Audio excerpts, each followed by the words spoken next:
नमस्कार सम्पूर्ण साथीहरूलाई स्वागत छ हाम्रो युट्युब च्यानल सेयर मार्केटिङ नेपालमा। अहिले दुईवटा कम्पनीहरूले आइपिओ निष्कासन तथा बिक्री खुला गरिरहेका छन्। त्यसमध्ये एउटा कम्पनी घोराई सिमेन्ट हो भने अर्को मोदी इनर्जी रहेको छ। आजको यो भिडियोमा हामीले मोदी इनर्जीको आइपिओमा हामीले कति किताको लागि आवेदन दिने, कहिलेसम्म आवेदन दिन सकिन्छ अनि कम्पनी कस्तो रहेको छ त्यसको बारेमा चर्चा गर्नेछौँ। अनि त्यसैगरी घोराई सिमेन्टको आइपिओमा अहिलेसम्म आइपुग्दा कति लगानीकर्ताहरूले के कति किता सेयर खरिदको लागि आवेदन दिए अनि हामीले यस कम्पनीको आइपिओमा आवेदन दिने कि नदिने र कम्पनीको अवस्था कस्तो रहेको छ अनि कम्पनीको प्रति सेयर आम्दानी जम्मा 50 पैसा मात्रै रहेको छ।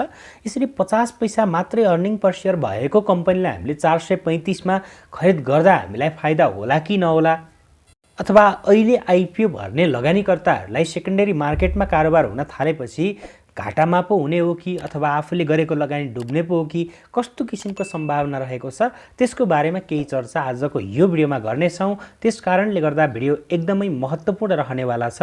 हजुरहरूले अन्तिमसम्म हेर्नुहोला अनि यस्तै विषयवस्तुमा आधारित भिडियोहरू हेर्नको लागि हाम्रो च्यानललाई सब्स्क्राइब गरी साइडमा रहेको बेल आइकनलाई पनि क्लिक गर्न नभुल्नुहोला, जसको कारण हामीले अपलोड गरेको भिडियो सबैभन्दा पहिले हेर्न र सुन्न सक्नुहुन्छ।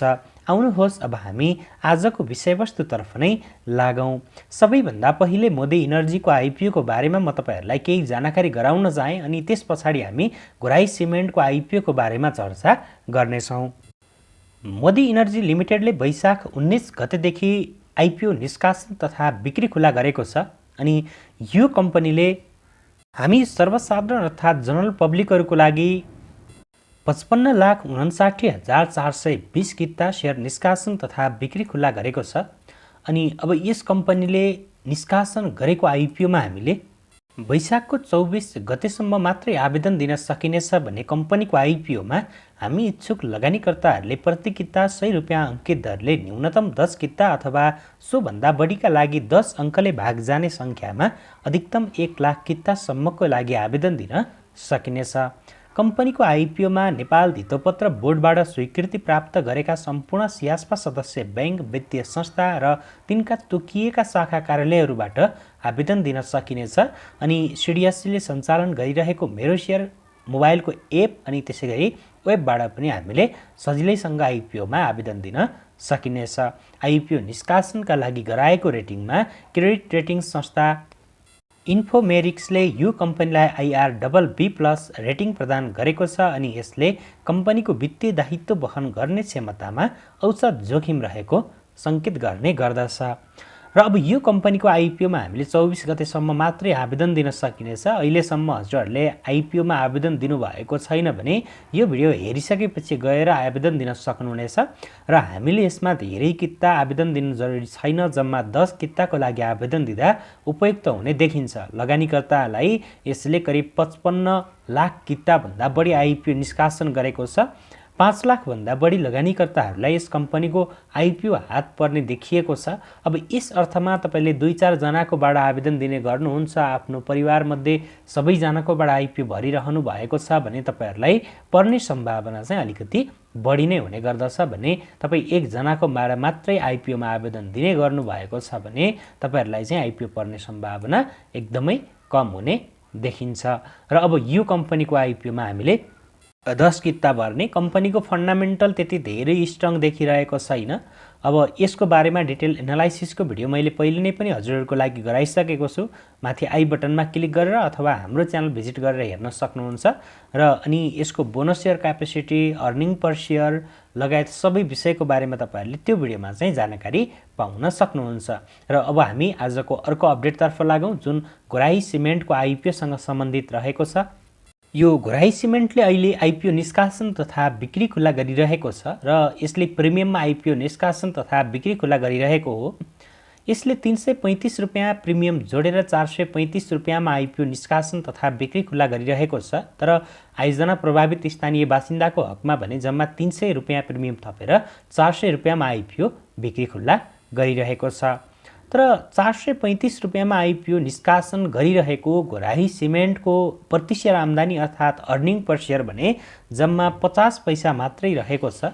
कम्पनीले पुस मसान्तसम्ममा आफ्नो उत्पादन बिक्रीबाट 1,83,24,33,000 आम्दानी गरेर कुल 48,89,88,000 रुपैयाँ चाहिँ नाफा गर्न सफल भएको हो र त्यसको आधारमा चाहिँ हामीले यसको अर्निङ पर सेयर जम्मा 50 पैसा देख्न सकिन्छ। र अन्य वित्तीय खर्च र ह्रास कट्टीपछि कम्पनीको कर अघिको खुद नाफा 1,58,23,000 रुपैयाँ मात्रै देखिएको छ। कम्पनीले आर्थिक वर्ष 77-78मा 5,09,00,00,000 रुपैयाँको सिमेन्ट र क्लिङ्कर बिक्री गरेकोमा गत वर्ष यो घटेर 4,80,00,00,000 रुपैयाँमा सीमित भएको छ भने चालु आर्थिक वर्षको आधाभन्दा बढी समय बितिसक्दा कम्पनीले अघिल्लो वर्षको आधा पनि बिक्री गर्न सकिरहेको छैन र यसले यस कम्पनीको व्यवसाय बिस्तारै घट्दै गएको कुराको सङ्केत गर्ने गर्दछ भने चालु आर्थिक वर्षमा निर्माण क्षेत्रको वृद्धि दर नै जम्मा 2.62% ऋणात्मक हुने राष्ट्रिय तथ्याङ्क कार्यालयको प्रक्षेपणले पनि देखाएको छ। र निर्माण क्षेत्र नै ऋणात्मक भइसकेपछि सिमेन्ट कम्पनीहरूको आम्दानी, सिमेन्ट कम्पनीहरूको ग्रोथ, सिमेन्ट कम्पनीहरूको मुनाफा अनि सिमेन्ट कम्पनीहरूको अर्निङ पर सेयर चाहिँ अब कम हुने कुरामा चाहिँ हामीले के गर्न सकिन्छ त विश्वास गर्न सकिन्छ। कम्पनीले चालु आर्थिक वर्षको असार मसान्तसम्म प्रति सेयर आम्दानी 11 रुपैयाँ 65 पैसा पुर्याउने प्रक्षेपण गरेको छ। कम्पनीको निष्कासनपछि चुक्ता पुँजी 79,44,00,00,000 रुपैयाँ वृद्धि भएर 3,97,19,00,000 रुपैयाँ पुग्न जानेछ। आइपिओ निष्कासन नहुँदै 50 पैसा मात्रै प्रति सेयर आम्दानी देखाएको कम्पनीलाई प्रक्षेपित प्रति सेयर आम्दानी पुर्याउन भने मुस्किल नै देखिएको हामीले चाहिँ बुझ्न सकिन्छ। अब अहिलेसम्म कम्पनीको जम्मा 50 पैसा मात्रै रहेको छ भने 11 रुपैयाँ प्रति सेयर आम्दानी पुग्नको लागि एकदमै गाह्रो हुने चाहिँ देखिएको छ। र अब यो कम्पनीको आइपिओमा विदेशबाटै 11 करोड रुपैयाँभन्दा बढीको आवेदन परिसकेको छ। यो घोराई सिमेन्ट इन्डस्ट्री लिमिटेडले वैदेशिक रोजगारीमा रहेका नेपालीहरूको लागि बिक्री खुल्ला गरेको आइपिओमा यो बुधबारसम्मको डाटा हो। बिहिबारको डाटामा चाहिँ अझ धेरै बढेर आइसकेको होला। वैशाखको 19 गतेदेखि खुल्ला भएको आइपिओमा 6,702 जनाले आवेदन दिएका छन् भने 2,60,650 किताको लागि आवेदन परेको छन्। अब कुरा आउँछ आइपिओ भर्ने कि नभर्ने भन्ने विषयमा।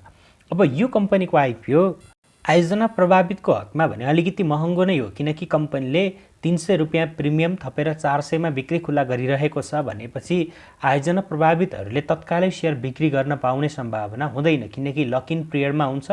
आयोजना प्रभावित र त्यसैगरी कम्पनीका कर्मचारी अनि संस्थापक शेयरधानीको लक इन पिरियड करिब 3 वर्षको अवधिसम्म रहन्छ। तपाईहरुले अहिले 400 रुपैयाँ प्रति किताको दरले सेयर खरिद गरेर 3 वर्ष पछाडि तपाईहरुले मात्रै बिक्री गर्न पाउनुहुन्छ र त्यतिबेला सबैको एकै पटक लक इन पिरियड खुलिसके पछाडि सप्लाई एकदमै ठूलो आउन सक्छ अनि मार्केट त्यो अवधिसम्ममा बियरिश चरणमा हुन्छ कि अथवा बुलिश मार्केटमा हुन्छ त्यो कुरा चाहिँ हामीले अहिले नै अन्दाज गर्न गाह्रो हुने देखिन्छ। यदि कम्पनी बुलिशमै भयो भने त तपाईले अहिले 400 मा किने पनि तपाईले 3 वर्ष पछाडि त्यो प्रफिटमै बिक्री गर्न पाउनु होला। तर कम्पनीको अब शेयर मूल्य लक इन पिरियड खुल्ने बेलामा अथवा नेप्सेको अवस्था नै बियरिश मोमेन्ट भएको बेलामा पर्यो, यो कम्पनीको लक इन पिरियड खुल्ला हुने अवधि भने त्यो अवस्थामा के हुन सक्छ त अहिले हामीले शिवम सिमेन्टको जुन तरिकाले गिरावट देखिरहेका छौं त्यो गिरावट यो कम्पनीमा पनि नआउला भन्न सकिदैन। तर अब हामी जनरल पब्लिक र वैदेशिक रोजगारीमा रहनु भएका लगानीकर्ताहरूको हकमा भने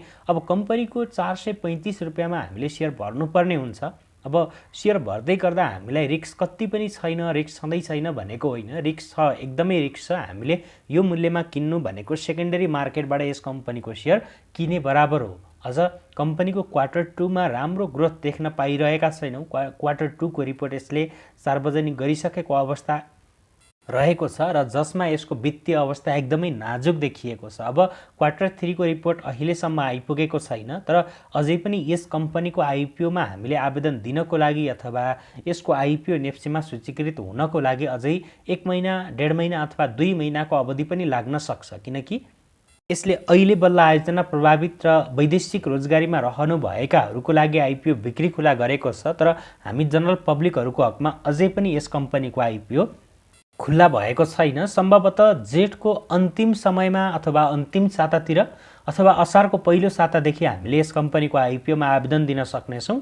तर असार महिनाको अन्तिम अथवा साउन तिरबाट मात्रै हामीले सेकेन्डरी मार्केटमा यो कम्पनीको सेयर कारोबार भएको देख्न पाउनेवाला छौँ भनेपछि त्यो अवधिसम्म त हाम्रो लगानी पनि होल्ड नै हुने हो। तर त्यति बेलासम्म मार्केटको अवस्था बिस्तारै बिस्तारै सुधार हुँदै गएको बेलामा अथवा मार्केटमा चाहिँ सुधार हुँदै जान्छ, मार्केटमा वृद्धि हुँदै जान्छ भने त्यो अवधिसम्म लगानीकर्ताहरूको मनोबल नै फरक भइसकेको हुन्छ अनि यो कम्पनीको सेयर हामीले 435 रुपियाँमा अहिले किने तापनि त्यति बेलासम्म पक्कै पनि राम्रै मूल्यमा हामीले बिक्री गर्न पाइनेछ, किनकि एक त हामीले 435 मा किनेका छौँ भनेपछि सेकेन्डरी मार्केटमा किने बराबर भयो अनि सेकेन्डरी मार्केटमा यसरी किने बराबर भइसकेपछि हामीले 435 भन्दा माथि 10% 20% सम्मको प्रफिट आएको अवस्थामा के गर्न सकिन्छ त बिक्री गर्न सकिन्छ। अनि अर्को कुरा भनेको अब यो कम्पनीको सबै लगानीकर्ताहरूले 435 मा सेयर किन्नु भएको छ भनेपछि आफूले लगानी गरेको आइपिओ 435 भन्दा कममा एकदमै कम लगानीकर्ताहरूले बिक्री गर्नेछन् किनकि म्युचुअल फन्डहरूले पनि तत्कालै यसको आइपिओ बिक्री गर्नेवालामा छ। अब यो सबै कुराहरू हेर्दै गर्दा कम्पनीको आइपिओमा केही न केही रिस्क त छ हैन, किनकि कम्पनीको फन्डामेन्टल त्यति उत्कृष्ट देखिएको छैन। तर अब कम्पनीको रिजर्भमा चाहिँ राम्रै रकम रहेको छ अनि त्यसैगरी कम्पनीको हामीले ओपनिङ प्राइस रेन्ज लगायतका विषयवस्तुको बारेमा पहिले नै पनि तपाईहरुलाई जानकारी गराएका छौं। यदि त्यो भिडियो हेर्नु भएको छैन भने माथि आई बटनमा क्लिक गरेर हेर्न सक्नुहुन्छ।